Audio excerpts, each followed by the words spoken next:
It's The World This Week, 7 days, 4 Paris-based correspondents, 1 hour. The World This Week in partnership with The Daily Beast, whose foreign editor is Christopher Dickey. How are you? I'm good. Nice to have you. Nice to speak as well with Pierre Aski, co-founder of the digital news website Rue 89, whose upcoming book in French is called The Right to Happiness. I guess I would translate as France put to the test. Yes, exactly. And we'll maybe talk. I'm looking at the French crisis with the eyes of a foreign correspondent, although I'm French. So I'm trying to explain to the French how France looks from the outside. All right, so you're not the only one who's come armed with a book this Friday. Franco-Syrian photojournalist Amr Abed Rabo, Aleppo Ode to Peace, I guess I would translate it as. Yes, it's a bit complicated to translate in English, but it's now it's kind of history because it's a page of Aleppo that is a bit turned. And this from your reporting in 2013 and 2014 inside of the Syrian city. Exactly. And we're also pleased to welcome back, as always, Angela Diffley, reporter and presenter at our sister station, Radio France International. The World This Week, where you can join the conversation on Facebook and Twitter, the hashtag World This Week.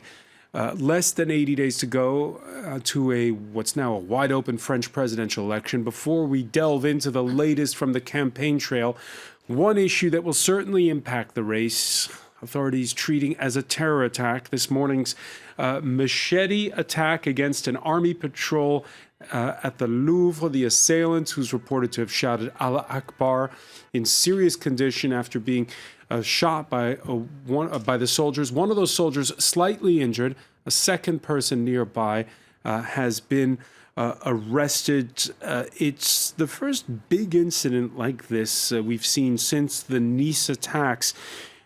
How would you describe the mood in Paris today, Pierre Aski?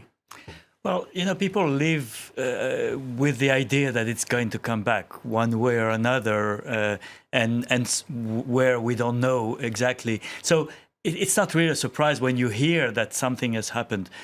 What's sure is that it's going to bring back the security issues for a few days at least at the center of the election campaign. A very strange election campaign, we'll talk about that, but certainly this incident will change the mood for a few days. One issue among many, or will this issue of terror be a determining factor in the vote? I'm not sure it will be a determining factor. Of course, it is there. It's in the mood. But I guess most of the French people are much more concerned about their wages, about their jobs, about the economy, than about terror. Personally, I wish all terror attacks is like this one. I mean, it's far less frightening than Nice. It's not horrible. The guy seems crazy. I mean, he attacks soldiers who are very heavily armed. I mean, you can see them everywhere in Paris with their weapons and their bulletproof jackets. And he has a machete and he goes to them. So probably, usually we say the deranged person, more or less. But he said Allah Akbar, so it changes everything. Well, I always think when we try and make a distinction between deranged people and terrorists, like, what's the difference, right? Exactly. Some are more calculating than others. Exactly. This guy was not calculating. I think it's also important that people have gotten used to having soldiers on the street, and they are everywhere. And this is reassuring in many ways. This is not terrifying. It's a failed attack. The soldiers were on the scene. They did what they had to do. And as we were saying earlier off screen, and they have real bullets, and they knew how to use them. Angela Diffley? Yeah, I think, I know we're going to talk shortly about the actual election campaign. One clear thing that's happened today is it's driven off the François Fillon story. It's driven it off the air. All right, well, let's drive it back on, if you will. Until 10 days ago, the clear frontrunner to win next May's presidential election was the aforementioned former Prime Minister François Fillon, the Conservative primary winner, soldiering on for now, despite fresh revelations about family members on his parliamentary payroll, his British-born wife Penelope, 2 of his children who earned tidy sums on his Senate staff when they were still law students.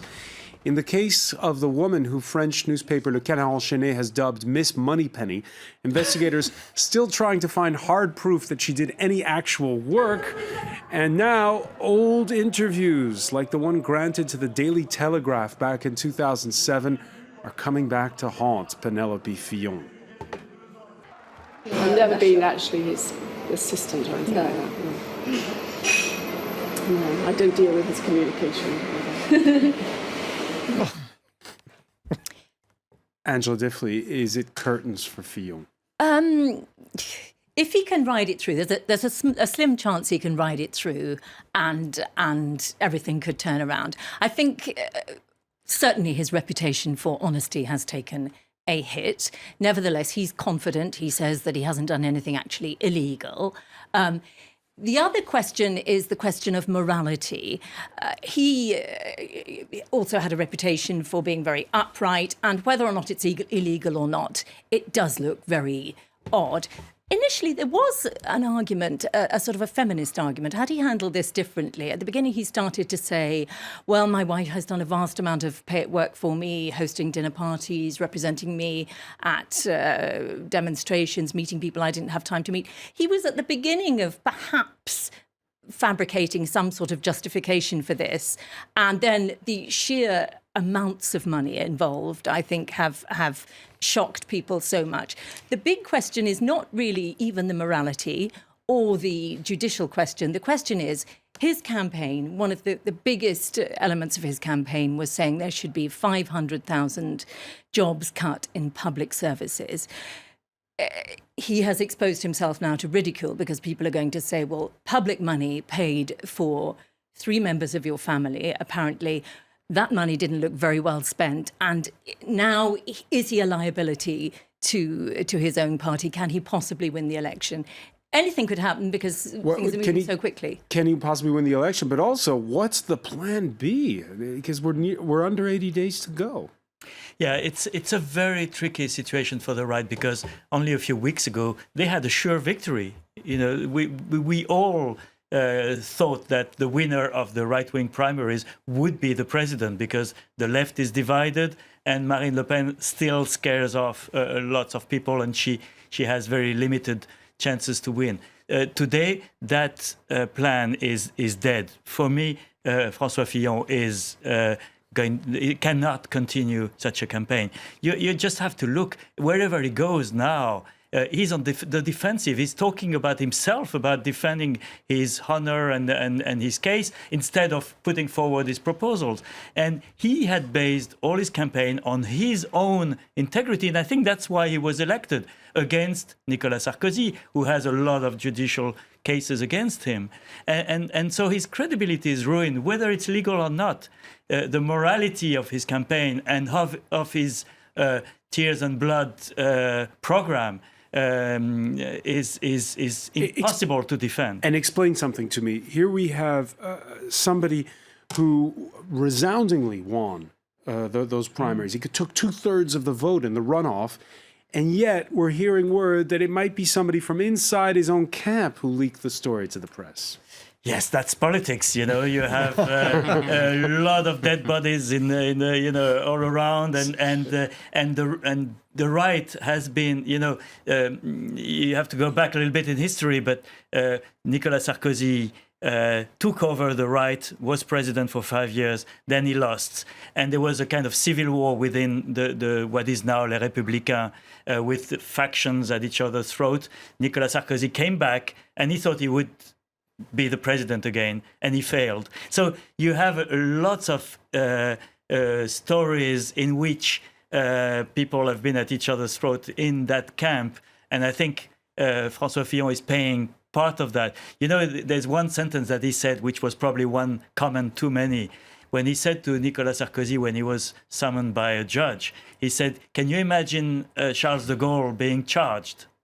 And today everybody's saying, well, can you imagine Charles de Gaulle paying his wife for a non-existent job, you know? And that's, if you're playing with this image of honesty and integrity, then you don't do what he's done. Speaking of image, one way out of a crisis when you're a French politician is to make the cover of Newsweekly Paris Match. Customers at every hairdressers across the country can read all about Penelope and François, 36 years of love, 1 week in the eye of the storm, reads the sub-headline on that. Amar Abed Rabo, Is there any way back for him? I agree with Pierre. I think it's very, very complicated because he's built everything on, when he was prime minister, one of his most famous sentences was to say, France is bankrupt. There's no money, and also about the fonctionnaires, the civil servants, etc., etc. So saying there are too many. So this is exactly, shooting himself in the foot. But also another for me, with what we've seen in the Arab world, for instance, very embarrassing is to see this gentleman saying today, "This is a conspiracy. There's a huge plot against me," something like that.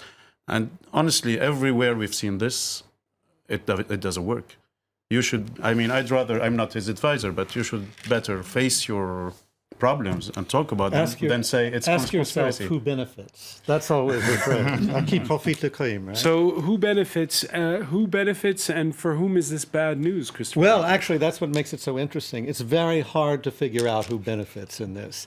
That argument usually is used to point at Sarkozy. Somehow he'll benefit from this. I don't believe it. Will Marine Le Pen benefit from it? Not really. She's facing a 300,000 euro fine from the European Parliament for doing something rather similar. She has the advantage that she's never served in public office apart from the European Parliament, so she didn't have the opportunities for corruption, but she doesn't look so clean. So then the question... She doesn't look so clean. Let's go over this. She's been told she refuses to pay it back. Right. 340,000 euros Right. For staff that never seem to have worked at the European Parliament, including her personal bodyguard. It doesn't seem to be sticking much, though. Well, Because it's a little personal Trumpian enrichment. there. It's not personal enrichment either, is it? I think that people think, oh, Europe, it's always been a bit like that. I'm not saying they're right to, but I think that might be one of the reasons why it's not sticking. No, I think it also doesn't stick because she didn't present herself as a model of integrity. But it's an example of exactly what you're saying. Europe has always been like that. That's the way the political class operates. And she does present herself as the alternative to the political class that has always operated like that. And here she does the same thing. So I think it's a problem for her. But then who do you have besides these two? Well, we've got three characters now on the left who have varying credibility. And most of the people that you talk to now will say, well, Macron, he's the guy. In fact, Marine Le Pen said that she expected in the second round that she'll be running against Emmanuel Macron. The former economy minister who's running as an independent. Is that plausible, given that the left, from the center to the left, is going to be split three ways? I don't know. I think that they will both benefit. I think Macron and Marine Le Pen will benefit. I think there will be, Fillon is trying to make this idea stick that this all emanated from the left, because who does it benefit in his view? Macron, who worked in the finance ministry. That's where a lot of the documentation has been leaked from. And so he's trying to get this to stick. I think a core group of people will go for that conspiracy theory and stick with Fillon, whatever, and say this was all a big plot to topple him. Okay, there's something shady there, but the media allowed themselves to be instrumentalized to topple him. And then I think the family values people who like Fillon, those who do think this shows too much dishonesty for my liking, will go for the wing of the Front National, which does embrace this anti-gay rights element of the National. And the others, the business people, will go for Macron. The National Front has not really embraced the anti-gay movement. One wing of it has. Because the ideologue of the National Front today is himself gay. Yes, but one wing of it has. There are two elements. There are two wings, within it. but they are very careful not to go too this far. is why... Marine Le Pen herself is not at all on the family values. Yes. Even about Islam. Yes. Yeah, they're some of the most quiet The thing people. is, the real question mark in the next few days is going to be whether the party sticks with Fillon or not. And my guess is that it will be not. And what's the plan B? Can they decide in a rather consensual way on a plan B? That means another candidate, credible candidate, to replace Fillon, and then have 3 months to campaign? Or will they split? Will they start fighting each other on who's going to get the job, and they are dead? Maybe we should explain to viewers who are not deeply immersed in the French political system that it's a two-tier system. that first there is an election that'll be in late April, in which essentially it's wide open. I mean, there are lots of different candidates, some of whom I certainly have never heard of, but we're talking about the principal candidates. Then there'll be a runoff. And then there'll be a runoff. Everybody has expected for a long time that Marine Le Pen will come out number one in the first round, and that the crumbs will be divided among everybody else. So we're talking about tiny percentages that can decide who comes in second place. And then the assumption is that whoever comes in second place will win the election because everybody will then vote against Le Pen, who had voted the first time around. I've never believed that. I've always thought that Marine Le Pen could win and would do better against Fillon because of his position on the fonctionnaire, because of his Thatcherite economy, because of his ideas that really don't fit with, how shall I say, the French soul very well. And now I think it's just crazy. Okay, go ahead. Sorry, I think that a lot of those who, if they decide to defect from Fillon, will vote for Macron for the pro-business stance, number one. But I think we are forgetting the big constituency out there who voted for Fillon because of his stance on anti-gay rights. And there is a significant current within the Front National. They have had their own open warfare, which was stifled just at the new year. There is a big current within the Front National, which is pro-family values. But in the first Macron. round, Angela, those people will vote for Le Pen. So the question is, who gets through to the second round? And I don't think that constituency you're talking about is strong enough in and of itself to overcome the corruption allegations that are leveled now against Fillon. Mm-hmm. And if they replace Fillon with, God help us, Sarkozy. No, I don't think no, that's impossible. Everybody goes, no, that's impossible. No, please, no. I think it's No, unlikely. but still, there is also someone who might change also a little bit the game, because as you said, it's a matter of 1 or 2%, is Bayrou. Bayrou is threatening to come in and maybe Also, Bayrou is a center. take centrist 3 or candidate. 4% It's from probably his Macron. fourth or and- fifth campaign. Is the Exactly. eternal. But he can be But disturbing. there's All right, one. There's one. We have to go to the break. We'll be back and we'll talk about how corruption is seen in France, how corruption is seen in Romania. Stay with us. You're watching The World This Week.